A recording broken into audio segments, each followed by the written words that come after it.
Hello friend, কেমন আছো সবাই? অনেক দিন হয়ে গেল একটাও বিয়ে বাড়ি পাইনি। এদিকে ফেসবুক স্ক্রোল করলেই দেখি আজ এর বিয়ে, ও রিসেপশন, তার প্রি ওয়েডিং। অবশেষে এই বছর আমরাও একটা নিমন্ত্রণ পেলাম। অবশ্য এর আগেও একটা ইনভিটেশন পেয়েছিলাম, বাট সেটার অনুষ্ঠান দেশে ছিল আর আমরা আছি দিল্লিতে, তাই যাওয়া হয়নি। এই বিয়েবাড়িটা পেয়েছি দিল্লিতে।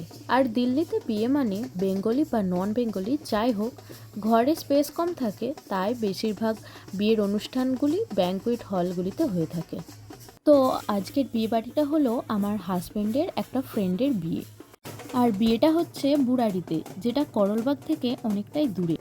কথা ছিল বাড়ি থেকে এই মিড পয়েন্টে এসে নামা হবে, দেন বরের সাথে সবাই মিলে নাচতে নাচতে পৌঁছবে বিয়ের অনুষ্ঠানে। বাট এখানে এসে এতটা টাইম লাগবে ভাবিনি। এসে দেখি বর একা 2-4 জন নিয়ে দাঁড়িয়ে আছে। তারপর ধীরে ধীরে সব এলো বরের রিলেটিভরা। এদিকে দেখো, বিয়ে করতে যাচ্ছে সেই আনন্দে বর ডান্স করতে শুরু করে দিয়েছে। আর এই দেখো এই পুচকেটাকে, এই কিউটের ডিব্বাটা হয়েছে নিত বর। এই পুচকেটাকে দেখে আমার বাবুকেও মিস করছিলাম।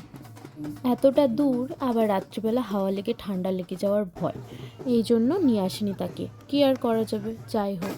এই দেখো আমরা এসে গেছি হলের কাছে। এখন প্রায় রাত 12টা মতো বাজে। আর আমরা ঘর থেকে এসেছিলাম ওই 9টা 9:30 করে। বুঝতেই পারছো কতটা টাইম লেগে গেল। এখানে এখনও ডান্স চলবে কিছুক্ষণ, তারপর হবে এন্ট্রি।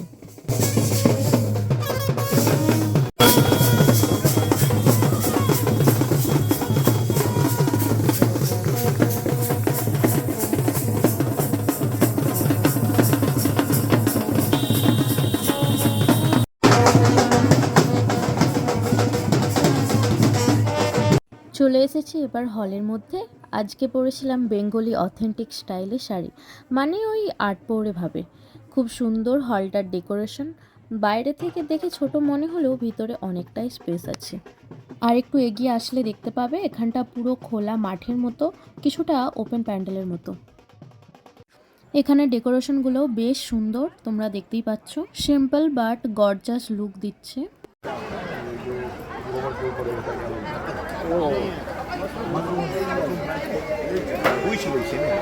চলো এবার এদিকটাতে যাই। এদিকটাতে আছে স্ন্যাক্সের আইটেম।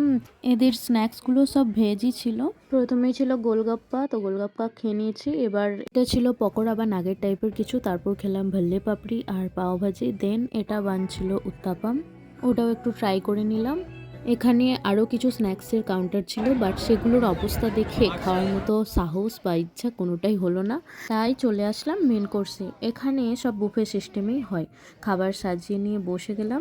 যদিও সবটা খেতে পারিনি, আসলে এত রাত্রির হয়ে গেছে, তাই খিদে থাকলেও খেতে ইচ্ছে করছিল না কিছুই। এরপর কিছু ফটো তুলে চলে আসলাম বাড়ি। তোমাদের কেমন লাগলো আজকের ভ্লগটি অবশ্যই জানিও। আর ভালো লাগলে লাইক শেয়ার করো। আর যারা আমার চ্যানেলে নতুন তারা চ্যানেলটিকে সাবস্ক্রাইব করে নিও। সবাই ভালো থেকো আর আমাকে এভাবেই সাপোর্ট করতে থাকো।